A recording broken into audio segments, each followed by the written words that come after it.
Welcome everybody to the Smooth Brain Society. I am Sahir. With me today is Professor Alberto Costi and my co-host Jeremy Hall. I will let Jeremy introduce himself in a bit, and then we will talk about Professor Alberto Costi's work. But I needed to get through a few things about this episode before we get started. So today we're going to be talking about we're going to go through a little bit of an introduction into international law and international law of armed conflict. And we're recording this on the 26th of March here in the UK and 27th of March in New Zealand. And so therefore, what recently happened in terms of the news is just yesterday, the United Nations Security Council finally passed a resolution on a sort of ceasefire deal for the next couple of weeks while the month of Ramadan is happening. And by the time this episode comes out, we would have been 1 week through it. So this is not completely up to date with those details, but I thought I'd give you an idea of when we're recording it because some of the examples which will be brought up in this discussion might be relevant.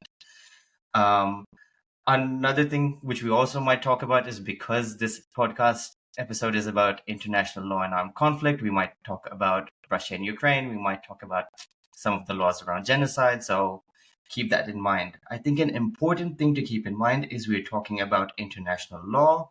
And so please appreciate the fact that sometimes the law on its own might not lead to the results one would wish. And please appreciate that fact when we're discussing this.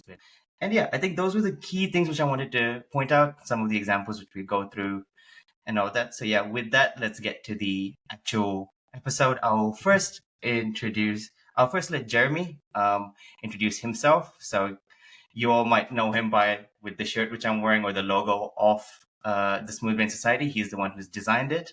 So I'll let Jeremy talk a little bit more about his work. So go ahead, Prof. Hi, I'm Jeremy.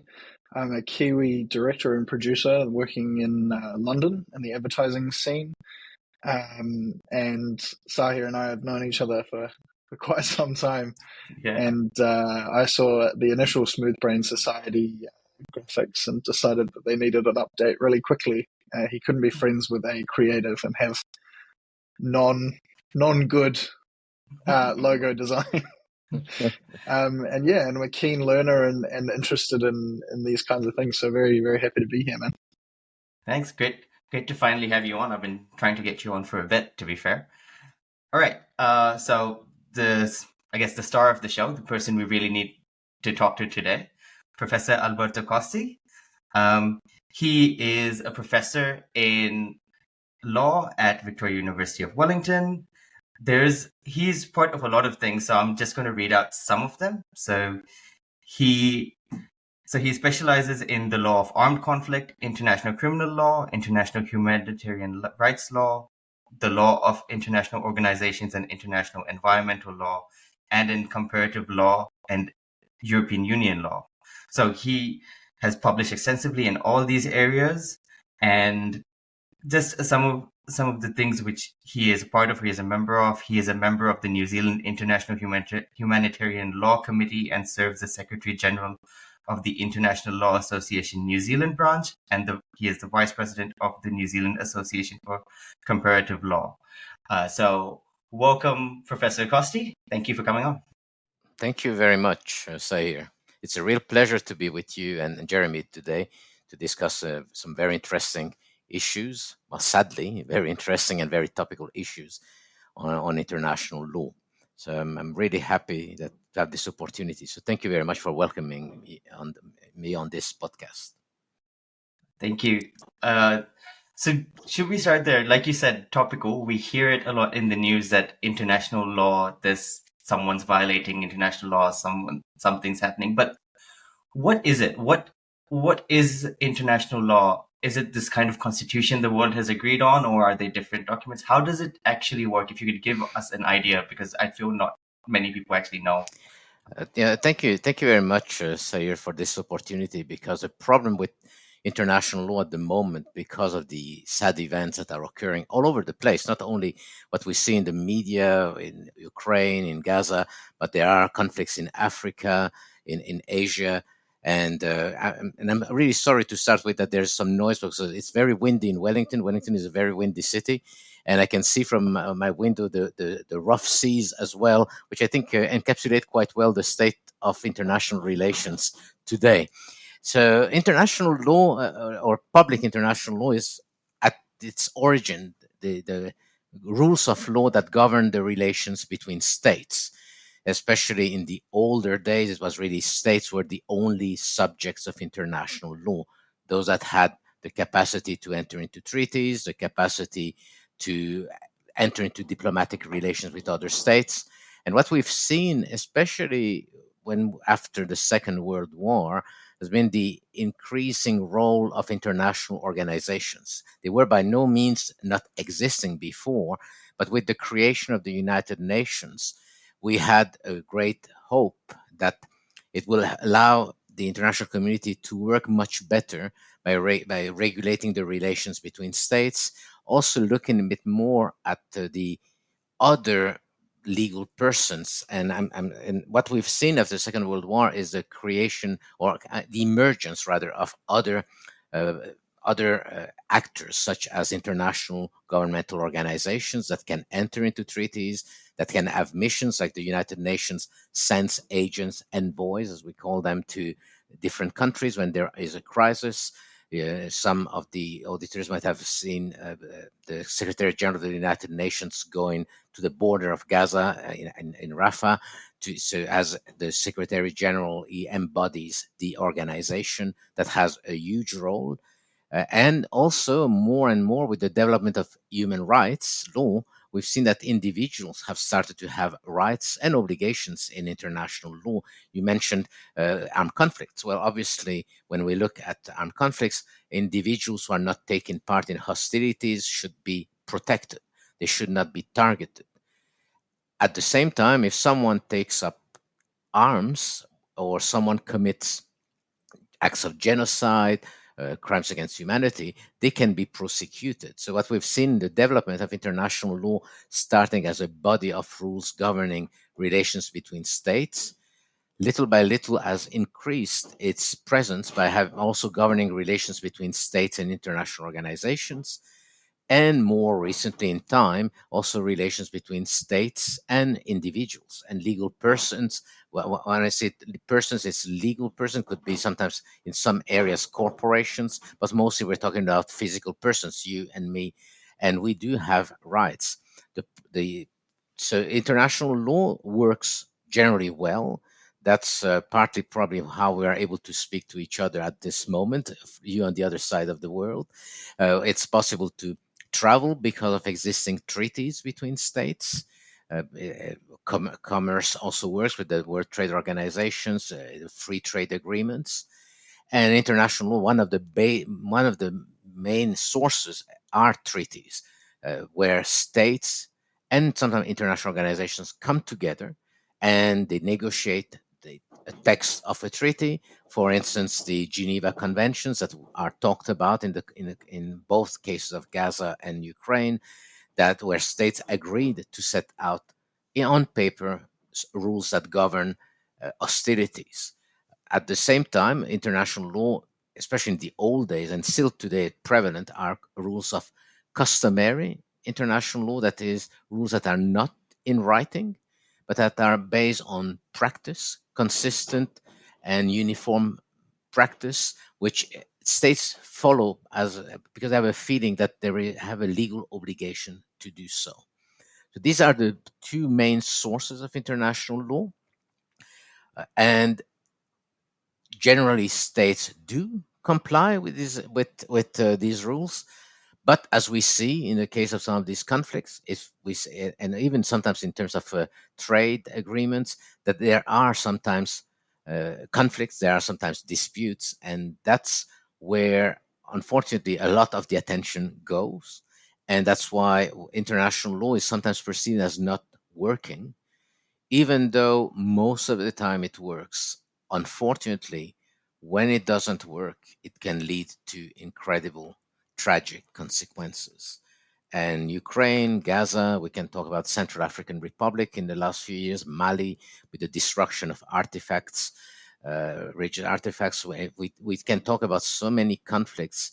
And I think it's the role for media and role for interesting and incredibly important podcasts as yours that we talk about international law, what works, but also what doesn't work, and why sometimes it doesn't work. It might not be that states want to violate international law, but I think international law and international relations go very well together because sometimes it's a question of vital interests. When a state believes their vital interests are at stake, they will sometimes set aside those rules, and that can make for us, members of the public, a very frustrated breed of people.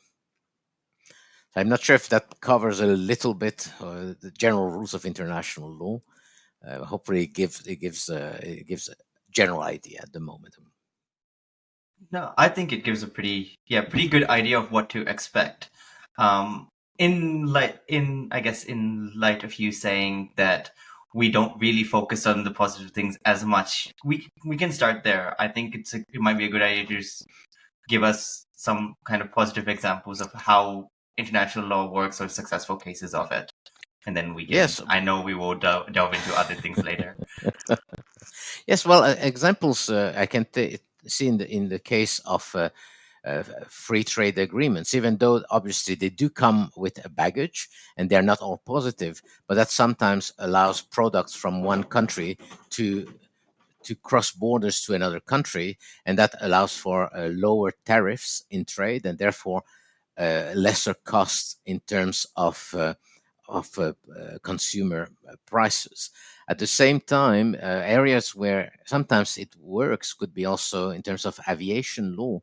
The fact that tomorrow I'm taking a flight over to the United States, to Washington, well, this is made possible in part because of agreements that exist that allow civil aviation to work with airlines being able to cross the airspace of other states because there is an agreement that allows that to happen without seeking permission all of the time, as long as they stand as planes fly within some corridors.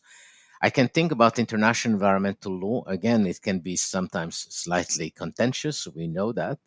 But if we look at protection of some species at risk of extinction, we've got CITES. It was a convention of the 1970s that has done a lot to try and limit trade in endangered species. I take also the example of human rights, even though there are still a lot of human rights.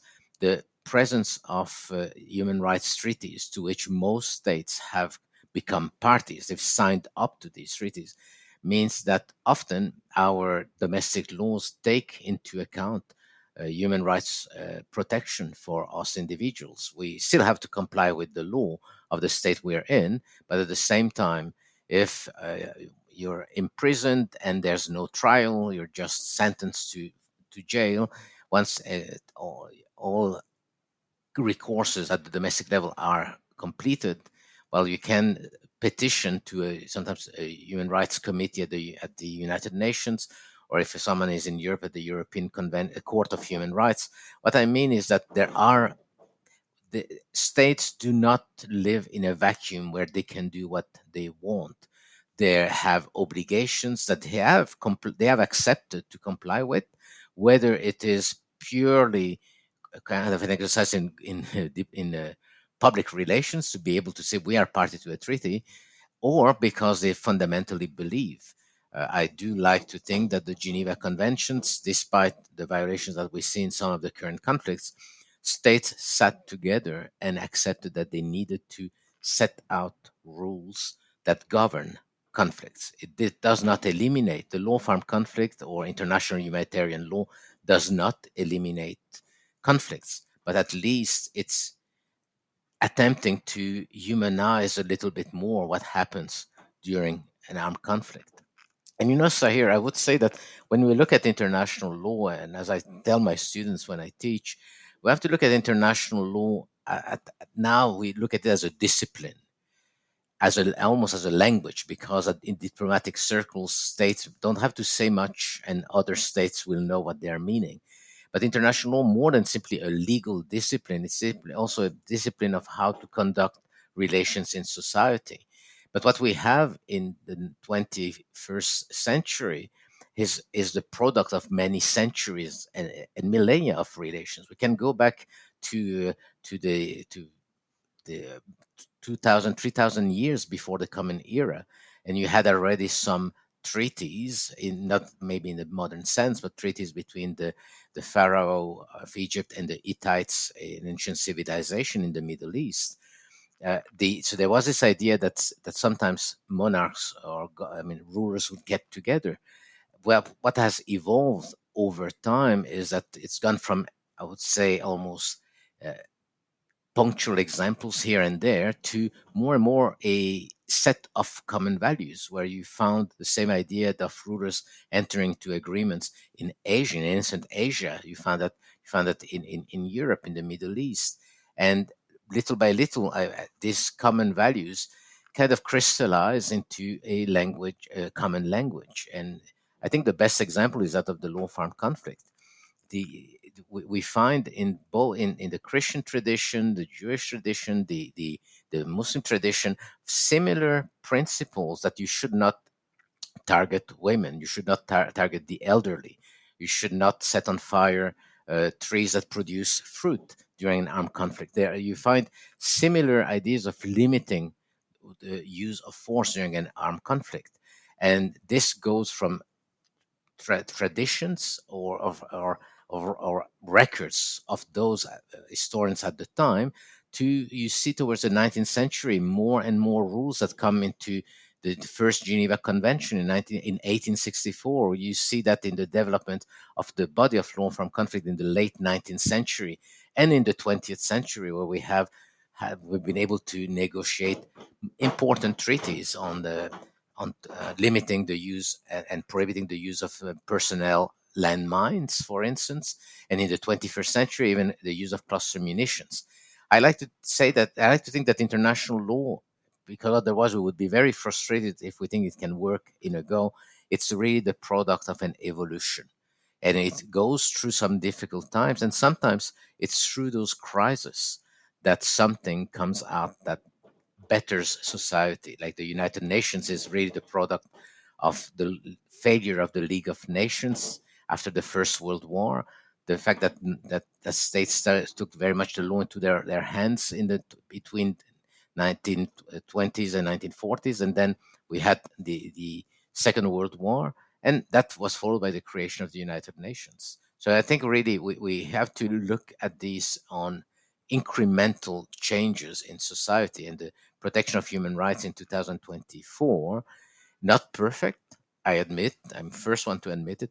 But the protection of human rights around the world is much better than it was 50 years ago, 70 years ago. And I don't even want to think about going back centuries, how individuals were treated.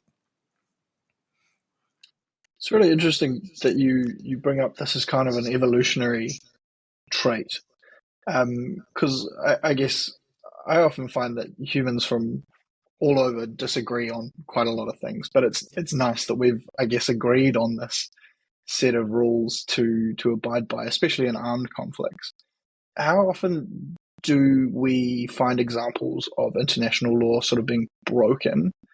And in those cases, what are the penalties? Like, who is holding these states and countries accountable, and how? Yeah. A very good question, Jeremy, because yes, it's all very nice to have these principles of international law that we should all live by, all nations in harmony should live by. The reality is that they are broken. And the question, how do we remedy broken rules? How do we ensure that the state has been responsible for breaking a rule somehow has to, in international law, we say that a breach of an international law obligation entails state responsibility.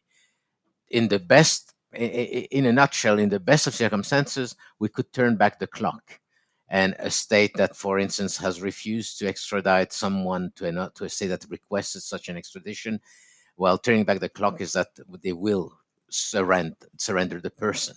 But what happens sometimes is that there's no other way than to go to an international tribunal. And that's the difficulty, is that there are many more breaches of international law than there are instances where states will be brought or will take another state to an international tribunal. So international law, what has also improved over time is that there are mechanisms out there when states breach international law. Some involve either a judicial process, like bringing another state to the International Court of Justice. It can be when individuals who have committed war crimes or crimes against humanity or genocide could be prosecuted before the International Criminal Court. There are tribunals which are based on arbitration, where the parties will accept to go before a third party who will arbitrate decide between the claims on investment disputes. For instance, someone was invested in a country and somehow the investment is taken over by the government. There are such tribunals. So that's one way, is that states have accepted to appear before a tribunal. That's probably only a minority of situations. Often these breaches will entail a response at the diplomatic level. So, for instance, the Ministry of Foreign Affairs and Trade in New Zealand, let's say a foreign warship enters the territorial sea without permission and or has a kind of a hostile intent. Well, New Zealand could also not could protest to the state of the flag of the ship of that ship. These situations are, I think, the majority of cases where, at the diplomatic level, the ministries of foreign affairs will correspond, will discuss. And what is interesting in terms of international law is that the response of a state that feels international has been breached serves sometimes to build the practice. If you have states that do not accept practice by another state on a subject, it can build that practice of states. That means that a practice is not acceptable in the international community. The other possibility is that the matter is discussed before the forum of an international organization, like the General Assembly, where often a state will raise the matter, and this General Assembly has sometimes has passed resolutions condemning the attitude or asking states to comply with international law. This obviously General Assembly resolution. I need to tell you that they are not binding on states, but they can have. I think it can be used as a means of pressuring other states not to violate international law. And then for those who are members of the United Nations, obviously the Security Council has a quasi executive function, but it's not really the right term to use. That sometimes disputes can be taken by states, by member states of the United Nations. Matters can be raised by the Secretary General at the Security Council. A member of the Security Council can bring the situation before the Council. And theoretically, the Security Council could pass a resolution, and in that could involve, if it is passed under Chapter 7. You might hear in the news often they say this resolution has been passed under Chapter 7. It's when the Security Council has decided that the situation threatens international peace and security. And then measures can be taken. It can be diplomatic sanctions, economic sanction, and in rare cases, it can amount also to the authorization for United Nations members to use force. What the Security Council usually uses as a formula: all necessary means to restore peace and security. Now, before I'm going to even preempt probably one of the questions you could come up with, which is the Security Council. Well, it doesn't work well, and you're right, because Chapter 7 is when state members, five permanent members of the Security Council can block a resolution project. And we've seen the last few weeks when China and Russia were not happy with the text of the resolution asking for ceasefire in Gaza, well, they vetoed it. So the problem is that there's kind of I would say, a double veto that these permanent members, which are the United States of America, United Kingdom, France, the People's Republic of China, and the Russian Federation, that they can decide that the situation does not threaten peace and security, and therefore, in that case, there's the matter will not be taken up under Chapter 7. But even if it does, if there is a decision, there is a threat to peace and security, the resolution, if it calls for sanctions or calls for use of force or even call for a ceasefire, can be vetoed by the permanent members. And as you've seen in this resolution that was passed yesterday, it was that the United States did not veto; they abstained. So one of those 5 permanent members in the 15-member Security Council can decide to just not take part in the vote. They abstain, and in that case, there is no veto, and that's why the resolution was passed. But the resolution does not imply that there will be sanctions, there will be intervention. It only aims, I think, to point out the problem that is existing at the moment. No, that's good that you preempted the question, because what I was thinking was along those lines. There's still some things which I'm interested in knowing there. So yeah, you did mention that earlier in the week, Russia and China vetoed this Israel Hamas conflict ceasefire for particular reasons. Before that, the UK and the US were also vetoing earlier resolutions for exactly. other reasons. And I know Russia kept vetoing things with regards to the Ukraine conflict. So there seems to be a real conflict of interest here when certain, especially the ones with veto power, can say things. I'm sure China would have done it in their benefit. I'm sure the US might have done it with regards to Iraq and Afghanistan before. So I have 2 questions. One is there ways to get around this, or is this just an inherent flaw? And the second thing is, how did all these link with the International Criminal Court and the International Court of Justice? Because they seem like both big events, but as we know, there's cases going on against, well, I can talk about 3 different genocide cases. One is by the Gambia versus Myanmar, the other one is Ukraine versus Russia, and the third one is Israel-Palestine. Oh, South Africa-Palestine, technically. So how do these kind of link up to each other and the inherent flaws with it? Yes, well, on the latter point, the reality is that international law is based on the consent of states.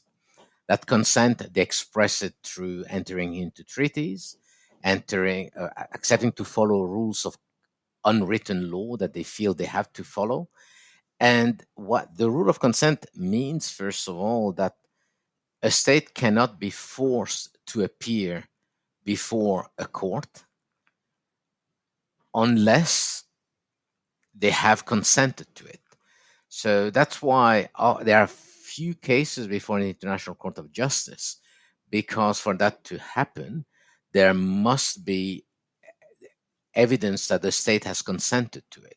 Now, in the recent times, you mentioned those 3 cases on genocide, but in reality, the International Court of Justice has become a popular forum again to try and resolve disputes, because some of these treaties do have the means of mechanism to settle dispute recourse to the International Court of Justice. So in the case of Gambia, that some people might wonder how a state based in Africa, what is its interest in what's happening in Myanmar? And also you could ask, why is South Africa taking an action against Israel? The reality is that these states have all become parties. So they signed up, they've accepted to be bound by the Genocide Convention. The Convention on Genocide that was adopted in 1948, obviously in the aftermath of the atrocities of the Second World War, does provide as a mechanism in case of dispute, in case of states wanting interpretation of the Genocide Convention, that they if they have a difference of views, that is a legal dispute, that crystallizes a legal dispute, the means by which they've accepted to resolve these disputes is to go before the International Court of Justice. And that is why these states have taken other states that were parties to the treaty before the court. Now, the interesting element in here is that genocide is considered, along with torture, the crime of aggression, and probably slavery as well, that they are considered to be obligations so important that all states have an interest in making sure that there's no torture, there's no genocide. And so there is kind of, we call, because, in international law, we like to be pedantic, so we use a lot of Latin expressions. One of them is what we call jus cogens or cogens, which are peremptory, obligatory norms of international law that we make that fiction that all states accept must not occur. And genocide is such an important principle, not to commit genocide. And therefore, these states, even if there's probably no Gambian that has been subjected to genocide, to alleged genocide by Myanmar forces, because there is an obligation for all states to ensure there is no genocide occurring, Gambia has been given the capacity to bring the case against Myanmar, because the International Court of Justice can look at those cases. It's an obligation between the parties to the treaty. And that's the same mechanism with South Africa and Israel, and Ukraine and the Russian Federation. So there is that possibility, but again, it takes the consent of the state to be able to appear before the International Court of Justice. In the case of the International Criminal Court, it's based again on states becoming parties to the Rome Statute that was adopted in 1998 that set up this international court. This one is an international criminal court, and this court prosecutes individuals, not states, but individuals who have committed crimes that fall within this Rome Statute, which are crimes, war crimes, crimes against humanity, genocide, and since only a few years ago, the crime of aggression. We'll come back to the crime of aggression in a few minutes. But the war crimes, crimes against humanity, can be prosecuted, but it has to occur within the territory of a state that has signed up to the Rome Statute, or its nationals have committed such crimes. Now, the big question is concerning Russia, and you have heard that some charges have been brought against President Putin and against the Children's Commissioner, because even though Russia is not a party to the Rome Statute of the International Criminal Court. However, the Ukraine has signed a declaration of acceptance of the competence of the court in relations to war crimes. And that's on that basis that the International Criminal Court, the prosecutor of the International Criminal Court, has laid charges against President Putin and the Children's Commission, which I forget her name at the moment. But there's been enough evidence gathered by the team of prosecutors of the International Criminal Court that they are confident that there is a case for Putin and to respond before the court. Obviously, President Putin is not going to travel to The Hague out of his own accord. And so it means that these charges are out there, but theoretically, all parties to the Rome Statute, all states that are parties to the Rome Statute, if Mr. Putin happens to land in one of those territories, theoretically, their obligation would be to surrender him to The Hague. to the International Criminal Court in The Hague. I don't think that will happen, but that's in theory. The problem, the reason for which so you have this, then there's the crime of aggression. The problem there is that Russia not being a party to the Rome Statute, not having accepted the competence of the court, the crime of aggression cannot be prosecuted. Putin charges cannot be laid against President Putin on the basis of a war of aggression that is obviously started against Ukraine. I know I'm a bit technical and probably a bit complicated, but the idea is really that in terms of bringing a case, Moscow, the Russian Federation is not a signatory to the Rome Statute, and because of that, the court cannot exercise its jurisdiction over the crime of aggression when committed by that state's national or on its territory. The only possibility would be to have the Security Council pass a resolution, but we know that Russia will veto it.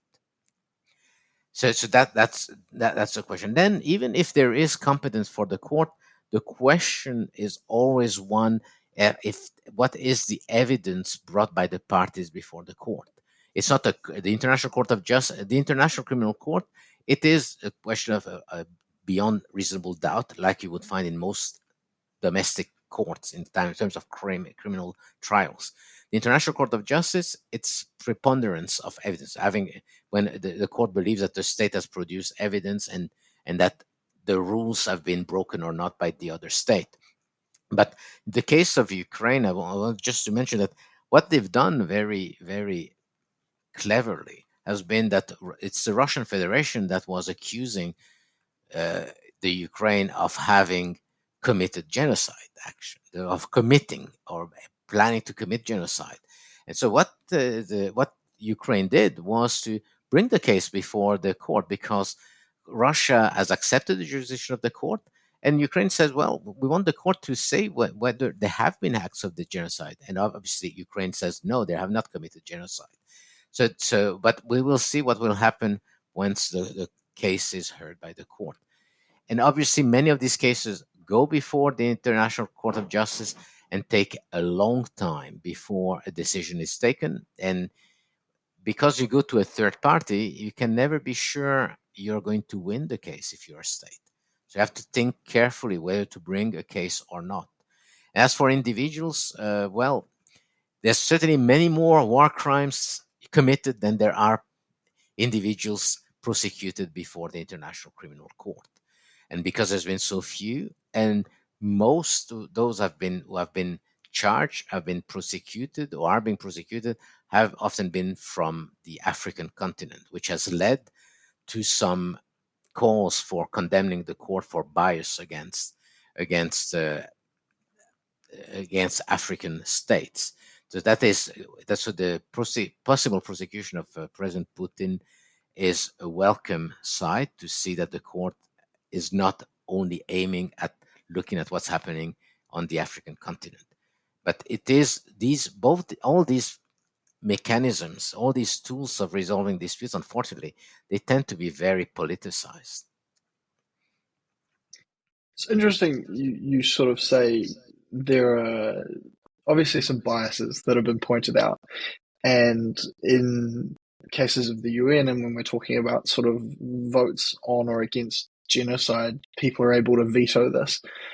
Do we find in international law that there are some countries that come out better than others? It sounds like some of these countries, for example, the Russian Federation, is able to just sort of veto allegations against themselves. Is it sort of a system that's rigged? Like, what's the deal there? Yes, I think to come back, maybe it was a question Sair was asking or hinting at earlier as well, is that how do we change the current paradigm of international law? Well, the UN Charter, the Charter of the United Nations, which has all these powers of the UN and its agencies, is not perfect. But amendments, you can amend a treaty. But so you could try and ensure that we get rid of the right of veto of those 5 permanent members at the Security Council. But for that to happen, they must also agree with it. The principle, the mechanisms of amendment of the Charter of the United Nations is not the best way to go. And also partly because when the United Nations were created, the idea was that we would not have wars anymore. That states would work well, and the United Nations would look into the causes of these problems. That's why you've got agencies and organs that look more into social and economic conditions. There's been creation even of environmental agencies, protection of refugees. The idea at the end of the Second World War was that we were creating a new order, and that we would for instance, chapter 7 that provides a possibility for members to use force in certain limited cases was going to be really the exception, because we would not have wars anymore. And in fact, so we can say that according to the charter, well, there's no more wars are not fought. There are armed conflicts, and in fact, and theoretically that should not occur. The reality is quite different. And yes, the 5 permanent members and sometimes some of their allies or like-minded states come out well because measures are not taken because of the mechanism that exists. The only way to change it is either to continue reforming the UN. Reforms have occurred over time, but the Security Council, I know many of my students are hopeful, but I think certainly not in my lifetime, and I'm afraid even in their lifetime that will change. The other possibility, but then it's a greater risk. Well, have a new paradigm. Get rid of the charter, and all states sit down and try to organize the future legal order. But the problem is that it's sometimes better to try and improve a framework that might not be perfect, but works to some extent, than trying to start from scratch. So this is really the great problem about reforming the United Nations, and some reforms can work because all states have an interest. Getting rid of the right of veto for those 5 permanent members of the Security Council is not going to come easy. And then the question you're asking, Jeremy, which is also very important, is that we do have states that believe strongly in a rules-based order. That's one of the formulas that is used often even by New Zealand. The New Zealand that is always the stereotypes that we like to punch above our weight. But in reality, New Zealand is, with other countries like Canada and many other states, are kind of middle power. They do not necessarily come across as hostile, even to states with which they don't maintain very good relations. But these are states that do really believe that the best way for world relations, for international relations to work, is that we have a system based on respect for some rules, a rules-based order. And that's very often the intervention that middle powers like New Zealand will, their intervention before international forums, it's really along those lines.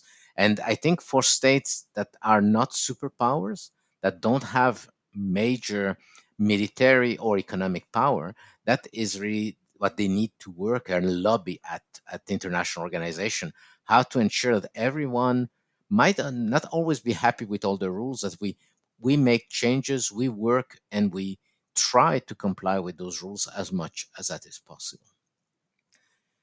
I know this is hopeful thinking. You're going to think I'm high on something at the moment, but no. I've only had coffee this morning, but it is I think totally right. And students are sometimes quite pessimistic because they see this and what happens. And when you look at the news, blogs, it is at the moment especially difficult. But the international community has gone through difficult times.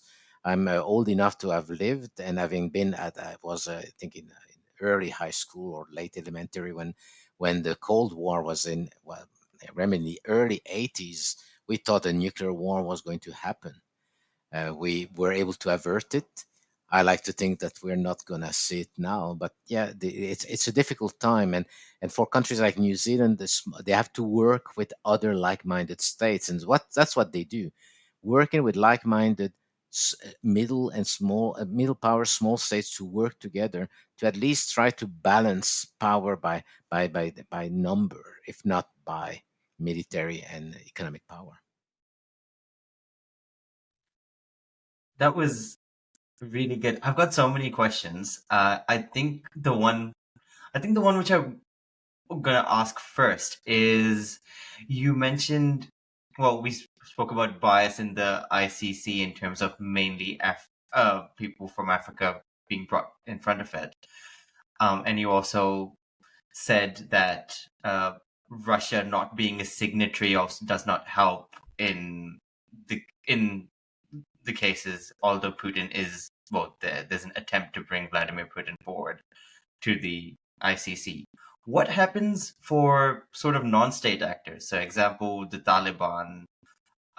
Well, now they're technically a state actor considering they're the government of Afghanistan, but before that, same thing with ISIS, same thing with, yeah, if someone from, let's say, Russia's Wagner group committed war crimes, how do sort of non-state actors who did not technically sign on to any of these things, where do they come under international law? Excellent question, Zaire, because if you remember at the beginning, I talked about how international law started from governing relations between states, more and more governing relations that included international organizations, but also individuals and non-state actors, non-state groups. And that means that we not only as individuals, as non-state actors, not only do we have some rights in international law, but we are also under obligations in international law. As individuals, we should not be committing war crimes. We should not be committing crimes against humanity. We should not be taking part in genocide. And there are a lot of these treaties in international law, these principles of customary international law, that they are binding on everyone. So if we take groups that we would put under the chapeau of terrorist groups, for instance, I'm aware that someone calls terrorist, someone calls freedom fighter. I'm not gonna get into this sensitive issue, but as individuals, we cannot. I mean, most states are parties to uh, conventions against terrorism. So when you commit a crime like a terrorist crime, well, you should, each state, when they become parties to a treaty against terrorism, undertake to pass legislation at the domestic level that will, in fact, condemn such practice. So, individuals, as individuals, the members of ISIS, members of of other terrorist groups, could be prosecuted wherever they can be found. And if they commit crimes that fall under the jurisdiction of the International Criminal Court, and that and they are either nationals of a state that is a party to the Rome Statute, or they commit those crimes within the territory of a state party to the International Criminal Court. Well, then they can be prosecuted at the domestic level, and in some cases could even appear before an international tribunal. Now, there in international law, even though we have these groups, and even already in the Cold War, you had those the groups working for self-determination, resistance groups, freedom groups. They are not properly actors as groups in international law. However, they do influence the evolution and development of international law. That's why states enter into treaties to condemn terrorism based on the actions that they've committed.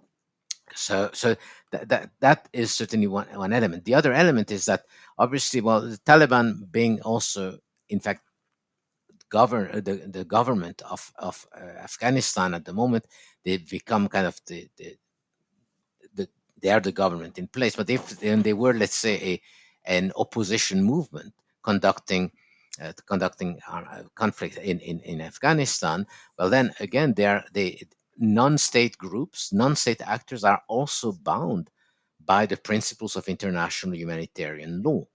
and principles that are important, that everyone, whether it's the states, forces, whether it's individuals taking part in a group, armed group, that you cannot target civilians unless civilians have taken up arms against you. They have to discriminate among targets.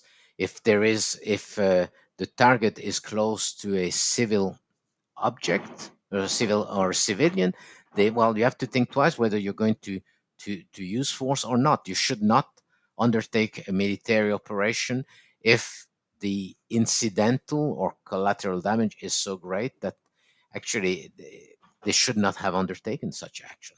So individuals, part of non-state actors, do nevertheless have obligations under international law. And when they are captured, as some members of ISIS have been captured, some members of Russian related forces in eastern Ukraine have been captured when they've sometimes tried to escape to Western Europe. There's been cases, for instance, also taken against individuals who have committed crimes in Syria. I think there's been a case in Germany. There's other cases going on in Europe. So these individuals commit crimes that are considered so important, and that all states should have an obligation to try to do their best to bring them to justice, that even if the crimes have been committed on the territory of the state might have the jurisdiction to prosecute the individuals. So no state groups are not, and individuals, we are not immune from prosecution for some violations of international law we undertake or we are complicit with. That's really interesting because what was it? I've coming back to the kind of bias thing and the thing which you said you wouldn't touch for one person's freedom fighters, another person's terrorists. You can see how certain, I feel like African nations the most probably, but then for example in Bangladesh in 1971 when the crimes were committed by Pakistan against Bangladeshi people, when they were funded and helped by supported by the United States and Richard Nixon, people can be like, they committed it, this happened. Certain presidents of the USA in this case got away with it. I'm sure Stalin and Mao and all got away with a lot. Again, it comes to the bias of none of them ever being prosecuted. Yeah, they say it's easy with hindsight to see. You're all too young, but the Khmer Rouge in the late 70s, when we were well aware in Western societies that the Khmer Rouge were conducting a genocide in Cambodia, and the I can say the comrade number one, Pol Pot, was responsible, and we had that. Yet it took a number of years before that the government of the Khmer Rouge was really condemned internationally. Between 75 and 79, I think it was probably more than a quarter of the population that was decimated. And when Vietnam forces entered Cambodia, well, they were condemned in many circles. It is true that their intervention was partly because Cambodian had conducted some operations within Vietnam, but that it shows, yes, that sometimes at the time, another example, we were talking about freedom fighter versus terrorist. Again, many of your listeners are probably too young to remember, but Yasser Arafat. Yasser Arafat was the leader of the Palestinian Liberation Organization, was considered in many states, especially in newly independent states after decolonization, was considered as a hero. And obviously in many Western countries, for a long time, he was considered as a terrorist. So yes, there is a political, and then also, as we were already saying earlier, it's the fact that sometimes, well, states don't want to condemn the action or exactions of some of their what they consider allies in a region, and that can lead to such incredible results. Unfortunately, politicians don't always think about the long-term consequences. And I would say, Sayer, I'm not an expert in dispute resolution, but something certainly I learned, even I remember as a young law student, was that even the way of how you resolve disputes, there's a very different approach in many Western societies as opposed to societies in Asia and Africa. Sometimes in the Western societies, I'm generalizing here, it's a very caricatural, but sometimes there is the idea that, well, there is a breach of international law, you respond in that way, or if you have to protect your allies at any cost. There's not always this idea of sitting down and seeing how to best resolve disputes with the long-term vision. And I think that in terms of dispute resolution in traditional societies in Africa, in Asia, they are much better at that than Western societies. And Western societies then sometimes Western governments tend to have a very short-sighted vision. They think that they should protect this or that regime and at almost any cost. And that then leads to obviously a backlash. So that is really, and obviously politics comes in the way uh, often, and even to this day. I think the big difference, though, between my young days during the Cold War, which was very much bipolar between East and West, and you have also you had that North-South divide. But many of these states in the what is nowadays we often call it the global South were really in early stages of development, but really it was bipolar. What we see now is that it's a polarized world. If you look at even the vetoes on Gaza that China and Russia have passed, if you look as well at the reaction to the sanctions taken by some Western states against Russia, as compared to the way Russia is still doing business with other countries, I think with India and even and so what I say as a difficulty for international law is the fact that these alliances are no more straightforward. They are very much based sometimes on subject matter, and and the question is as well that as I come back to the point I was making before, bringing a state before a court or a tribunal, it's a lot of costs, and not only economic costs, not only it's long, the process can be long and drawn out quite a lot, but then it's also what does it say about the future of relations between those states. No, no, that makes sense. Another one which you mentioned, I know it's not nearly in the same league, but Nelson Mandela was labeled a terrorist for ages, even post presidency, wasn't he? It took a long time for that to That's be certainly removed. the Yeah. best example. He went from being considered in some circles, he was considered as a hero, someone who was put in jail because he was a threat to an oppressive regime. In other circles, he was considered as a terrorist, and by the early 1990s, he was freed and then became president of South Africa. And so yes, yeah, it is quite interesting, all these contradictions that the international system has. Should we now talk about the actual laws around armed conflict? I know you mentioned the Geneva Yeah, Convention, yeah. but I remember you saying the 1800s. So has this been a moving document? Because you also then mentioned that we have the genocide laws from 1948. So could you give us a background into specifically armed conflict, and we can Yeah. spend the rest Yes, final yes, half hour yeah. on that?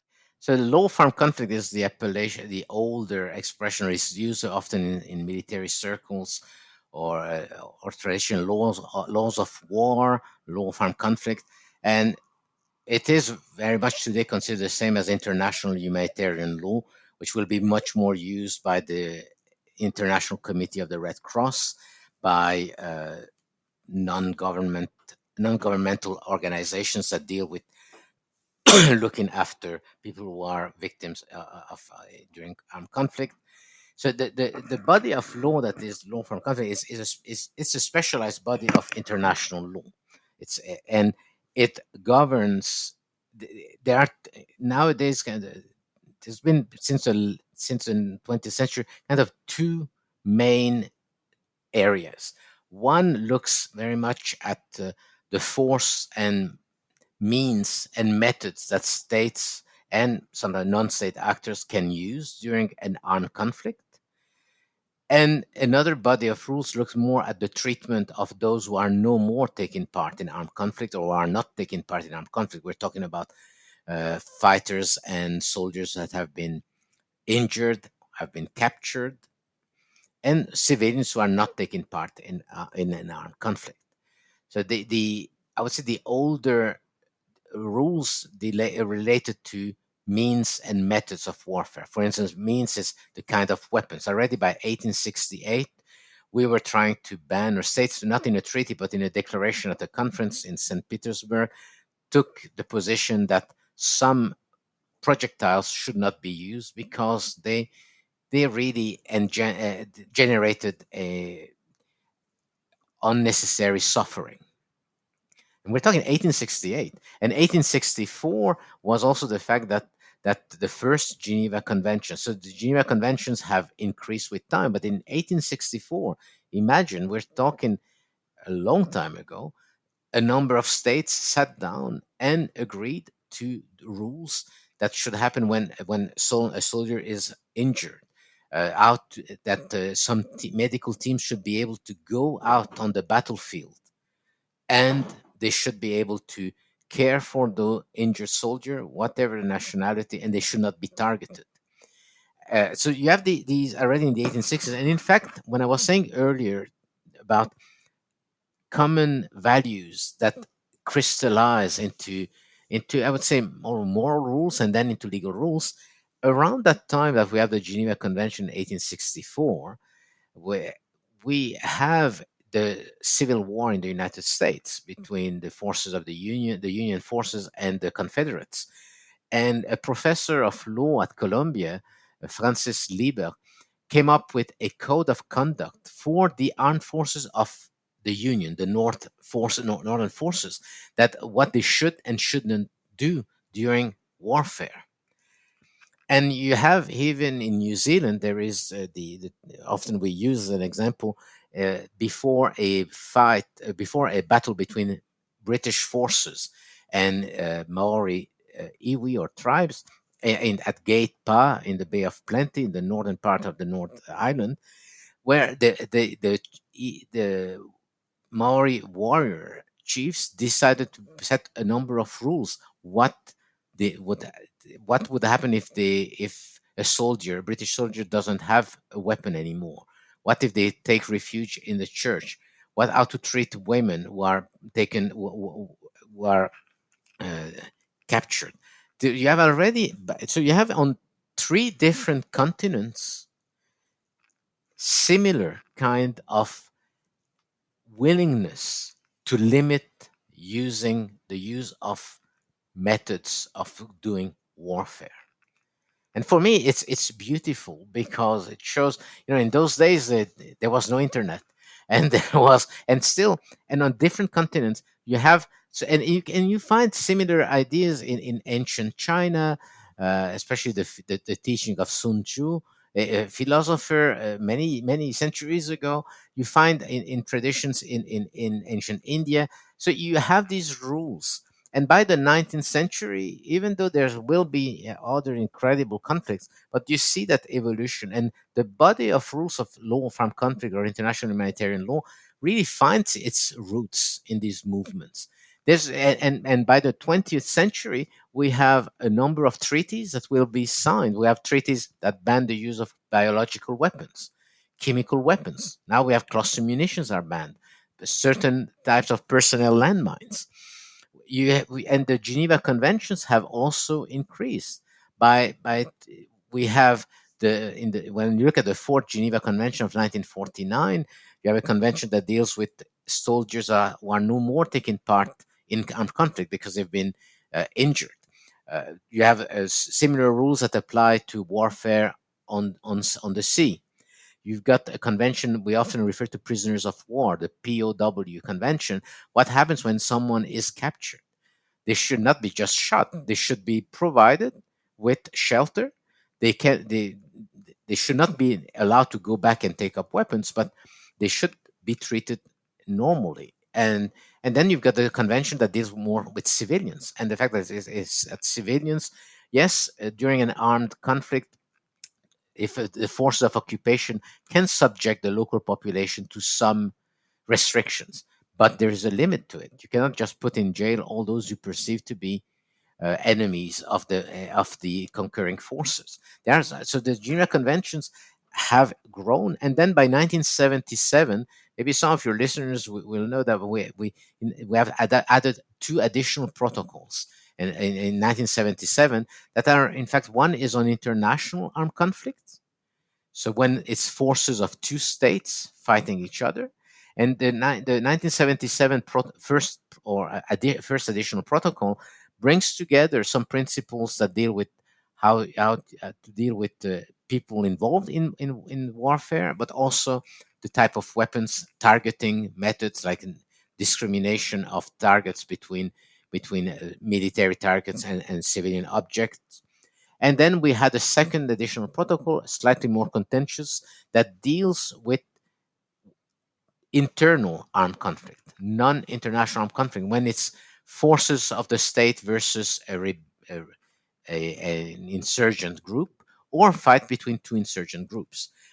And in 2005, a third additional protocol was signed, which was because obviously the Red Crescent Society and the Red Cross Society, they were perceived, certainly the Red Cross, as having some religious connotation, and a third emblem that provide immunity, a third flag that with a red diamond, which was in fact because of based on some campaign by Israel.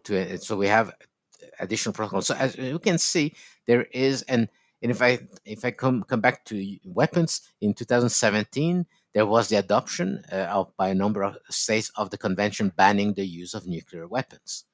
What we see is that armed conflict does not mean that there's no law governing the situation. In the old Roman days, one of writer and philosopher of Roman times, Cicero, said that in war the law falls silent. That's not the case. In war, human rights still apply. Law from conflict does apply, and the the problem, however, is that yes, these violations occur, and very few people are brought before tribunals. And that is really the question.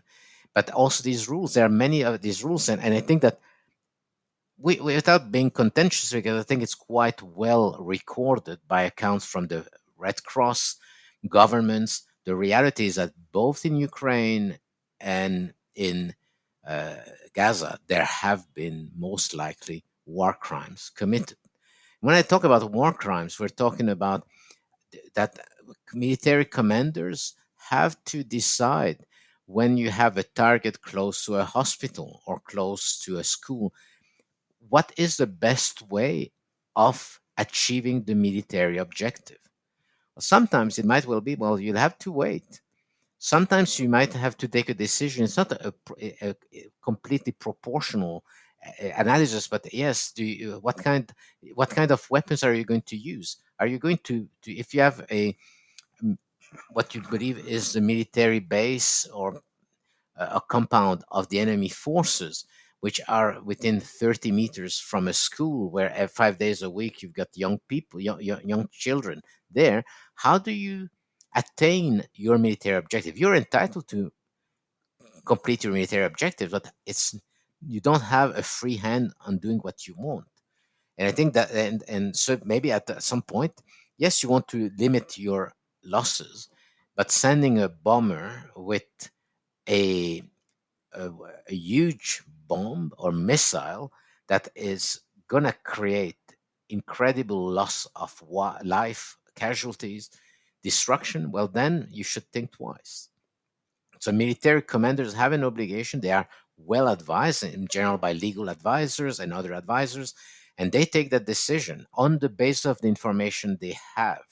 So that's that. So in the case of Gaza or Ukraine, it is possible that sometimes some bombings that create casualties might have been based on the fact that the information available at the time meant that the measure taken might have been proportional, might have been what would have limited casualties. But then on the ground, it's all based on how much information and verifiable information you have. What is also another possible discussion has been about violations of law of armed conflict.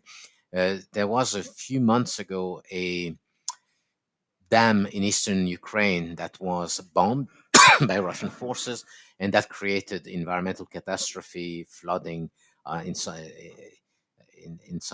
places in eastern Ukraine. And there were a few commentators who said that this was a war crime. Again, we have to be careful. In the case of that dam, it is possible that it was a war crime, but dams are not protected, are not immune from attacks. What the additional protocol 1 of the Geneva Convention says is that there shouldn't nuclear plants, the dams, dikes should not be targeted unless there is an imperative necessity to do so. So there's a margin of maneuver. I think the problem really sometimes when we look at it as members of the public, there are losses of life, of infrastructure that make no sense, but we have still to look at it through the lenses of the law of armed conflict. It's like claims of genocide. That's again, first of all, genocide. It's very high threshold to say that someone had the intent to destroy a whole part or a whole group. And and I think that many listeners will, totally, truly, and genuinely believe a genocide has taken place or is taking place in either in Gaza or in eastern Ukraine. But we have to look at it through the lenses of the law to avoid also that the law that situation becomes a free for all.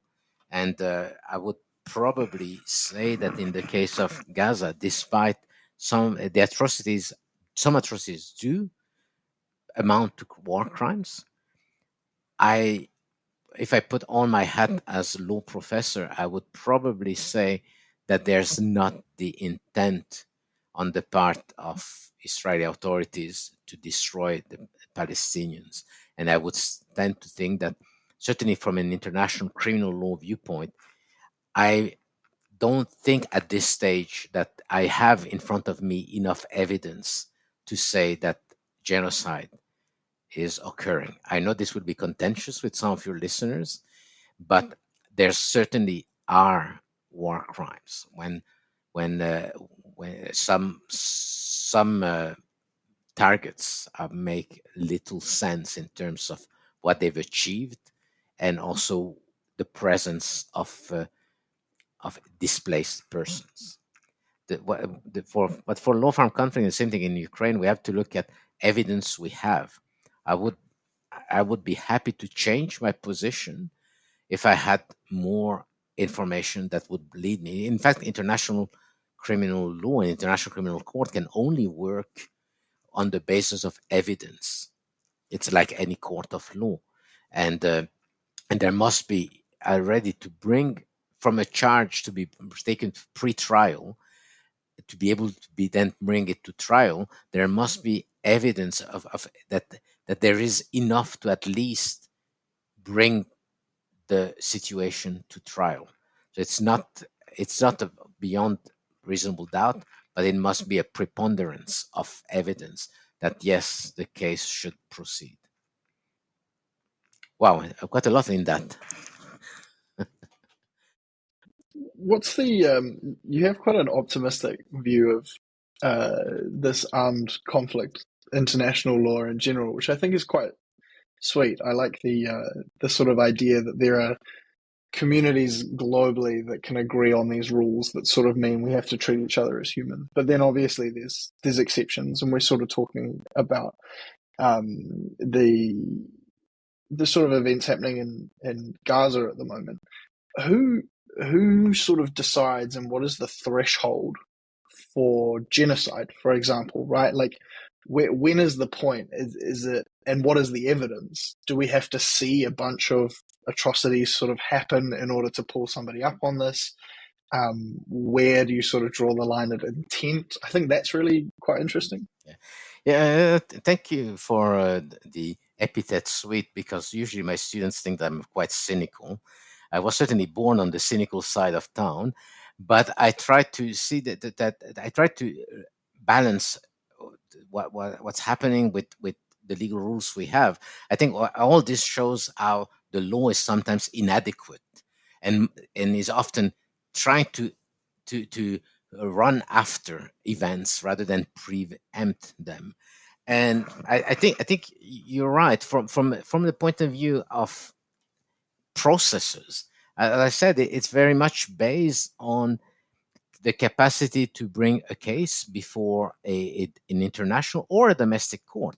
So most states do have legislation in place, like New Zealand does, the United Kingdom does, that if crimes of genocide, war crimes, crimes against humanity have been perpetrated, even outside jurisdiction of the state, they might sometimes be prosecuted.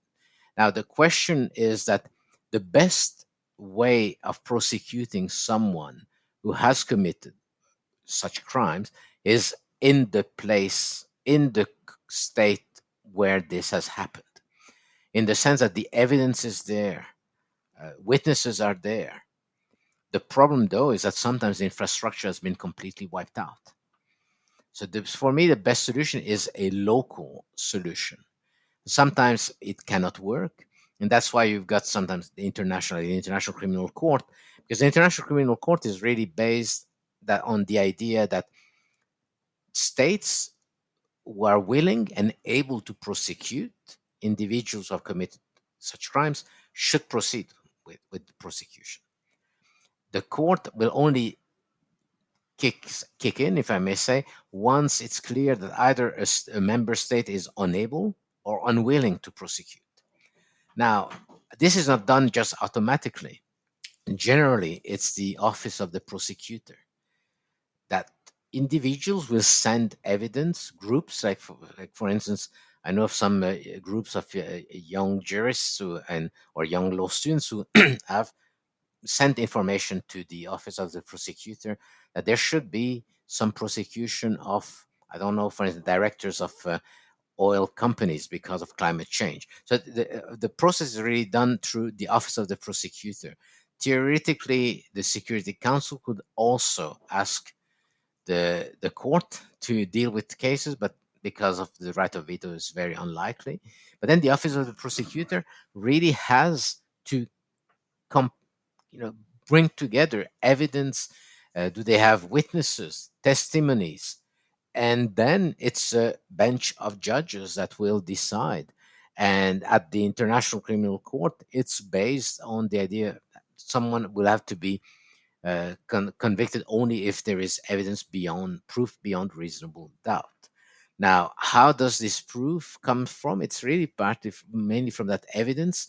And unfortunately, some who have not been convicted or on appeal have been freed. There's a number of people, a number of individuals in Democratic Republic of the Congo was mainly because the evidence is not clear enough or witnesses do not want to appear before the court. The fact that it is in The Hague, far away, makes it more complicated sometimes. And then the other solution, though, is that if these individuals who might have perpetrated such crimes are found in the jurisdiction of another state, they could be prosecuted before domestic courts. New Zealand, for instance, and I think our legislation is very much based on the law in the United Kingdom, allows, even if someone has committed a war crime or genocide outside New Zealand, the courts could still issue an arrest warrant if the person comes within New Zealand. However, for when the conduct has not taken place in New Zealand but elsewhere overseas, it takes the consent or it takes the agreement of the Attorney General before for the case to proceed. If not, well, then the court will not entertain the case. Now, in terms of a burden of proof or intent, apart from being that it is beyond reasonable doubt, well, for each crime there are elements that need to be fulfilled. For the International Criminal Court, there is a publication that elaborates on all the elements of crime. So it's not based pure the evidence, but that it needs to fill some categories. For genocide, it is probably one of the most difficult one because there must be an intent to destroy partially or in total a group, and that's a very high threshold, and that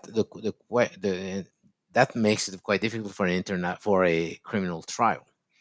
Now, the case before the court at the International Court of Justice, which is a state versus state case between South Africa and Israel, I think what South Africa is pleading is that Article 1 of the Genocide Convention has been violated. With insight, I think that the better way for South Africa to have taken the case before the court would not have been under the idea that Israel has committed genocide, but maybe rather to look at the other obligation of the Genocide Convention, which is that states must not indulge in or allow genocide to take place. So there's a variety, there's a variety of subtleties in the process.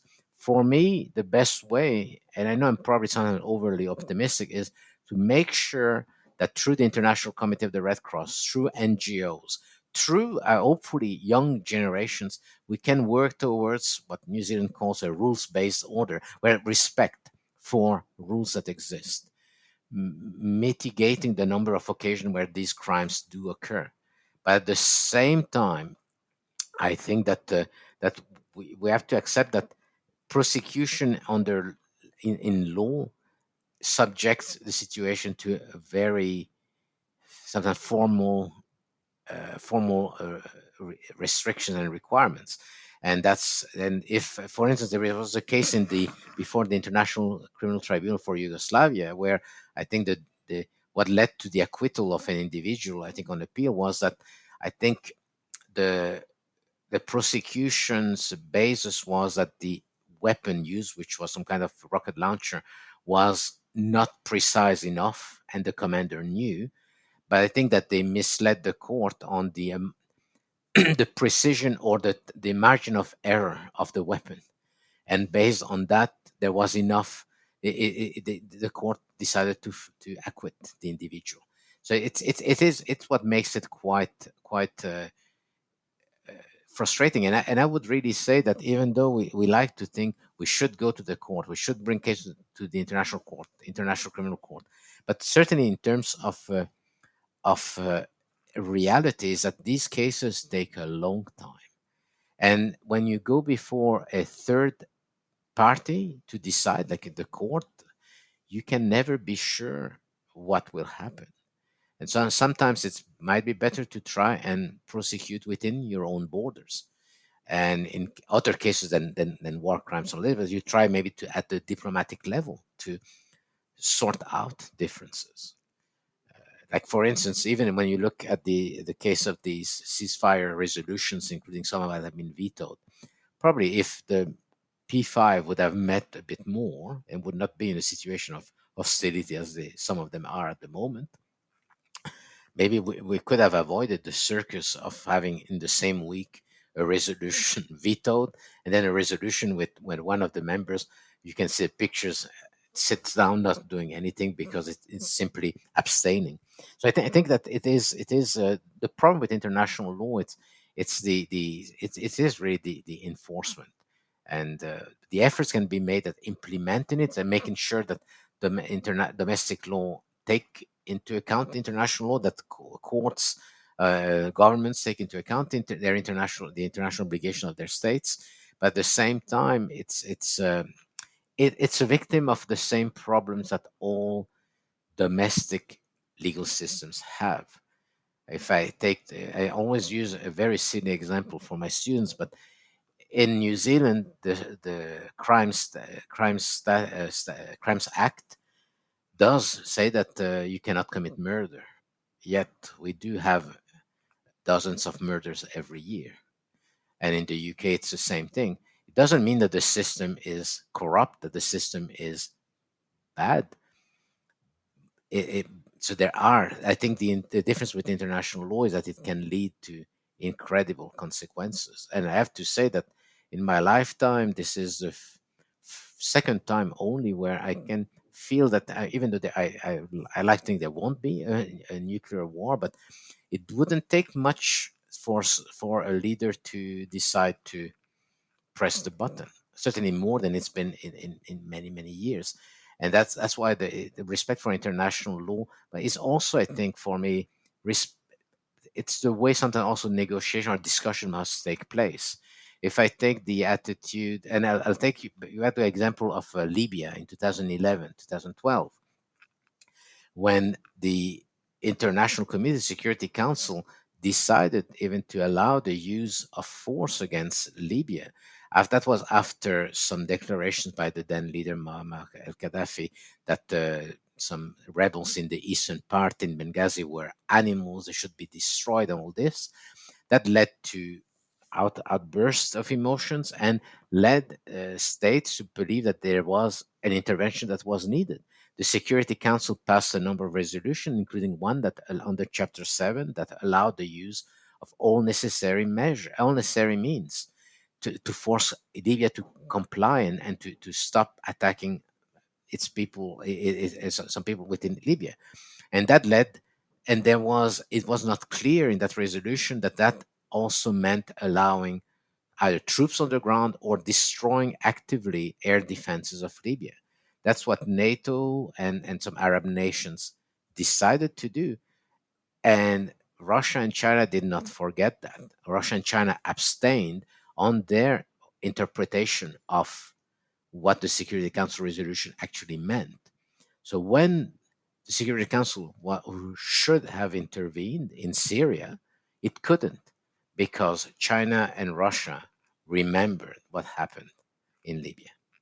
And that is really, so sometimes it's a way of, especially powerful states, how they conduct themselves, how they try to get other states to respect international law, that is important. Because if it leads to hostility, if it leads to simmering tensions, it can then exacerbate the situation. That's very interesting. When you said the Gaddafi thing and how he referred to insurgents as animals, and the Security Council, kind of passed a resolution for any means necessary. The argument can be made that when a few of the Israeli generals were saying the same thing about Palestinian people, that the same thing could have been done against Israel, but it wasn't. And that kind of comes back into who your political allies are. Yeah. But you see, in the case you raised is quite important. If you had members of the military of a nation that start saying that we should destroy them all, they're like animals or dogs, then the duty on the government of that state would be to take action or suppress that kind of conduct. I think where in my view, South Africa should have probably focused its energy in this case before the court would not be as much on genocide as the state not taking the necessary measures to prevent genocide. I know it's technicality, but it does change quite a bit. I would say even the kind of evidence you have to procure in front of the court, the kind of accounts that you can use. I guess that's similar to, murder cases and things where you talk about first degree, second degree murder, and if you charge someone with first degree murder and you can't prove it, they can't be convicted for second in the same case. Another case needs to be brought up. So I'm guessing it's on the similar lines. It really shows how difficult the job of ministers of foreign affairs, and especially, I would say, more importantly, those who work under ministers of foreign affairs, they have to have an excellent knowledge of international law, but they also need to know how to fit that knowledge within, obviously, the policies of the state.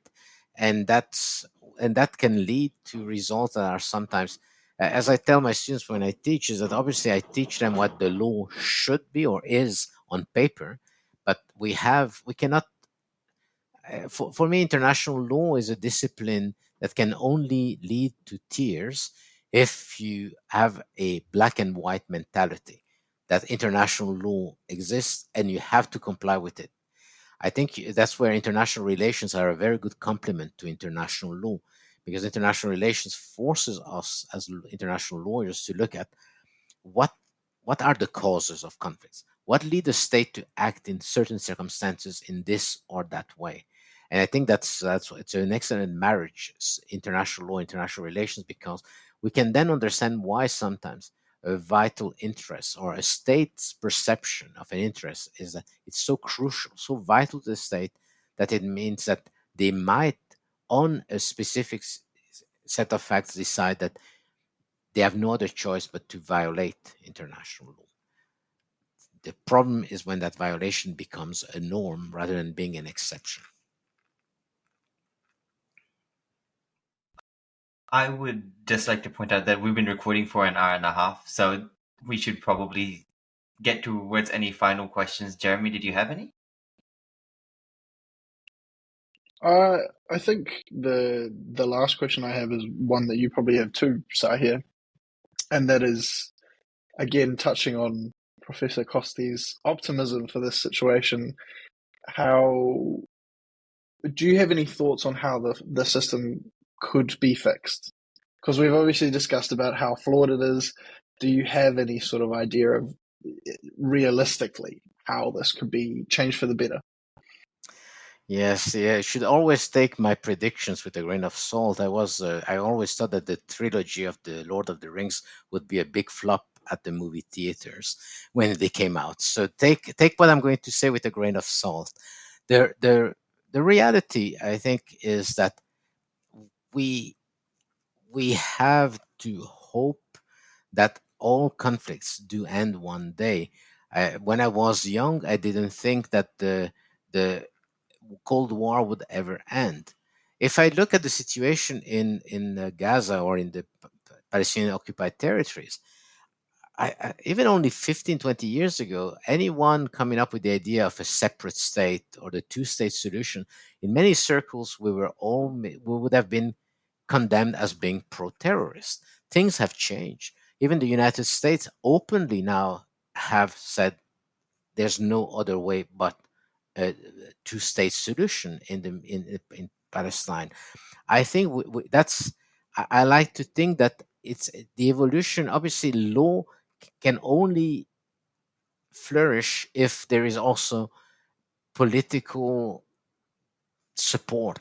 And I think that I know when we look at the situation right now in Ukraine, I'm quite worried about how the Ukrainian forces have limited means at their disposal.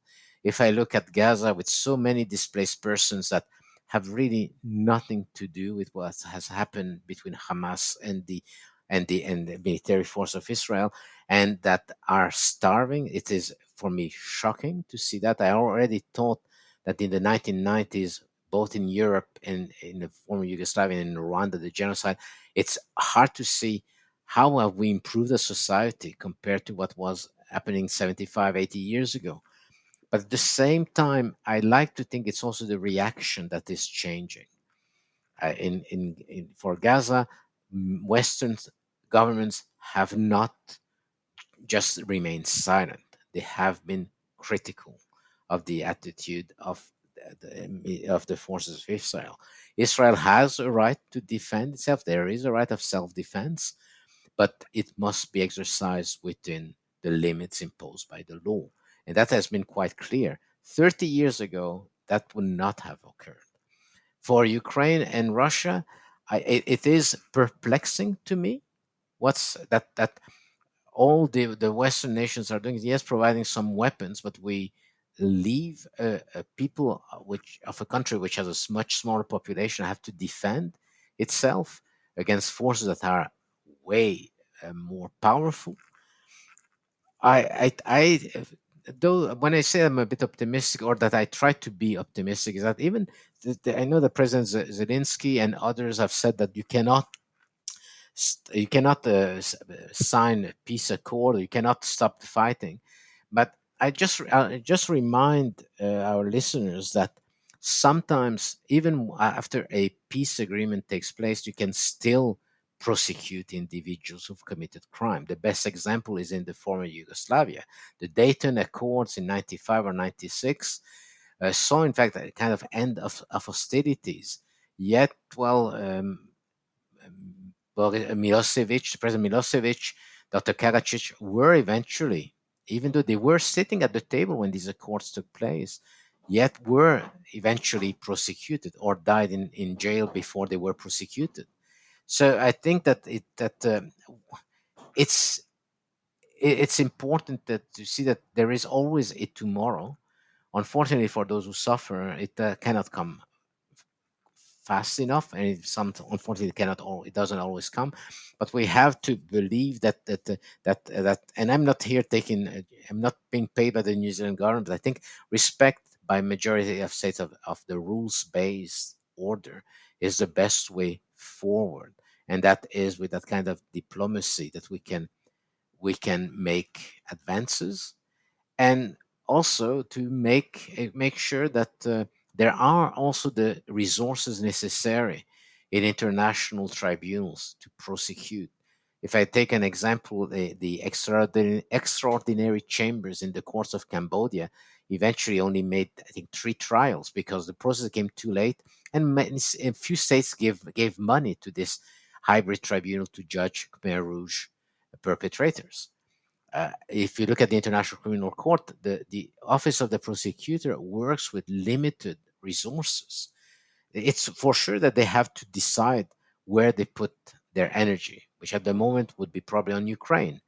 And if they were to decide to look into a situation in Gaza, climate change will not be a priority. So what I mean is that it's also a question of states providing the resources. And at the end of the day, it's that the young generations are the ones that can bring a change in policies of government.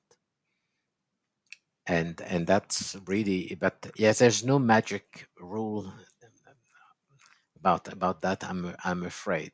But better respect by more states is the way forward.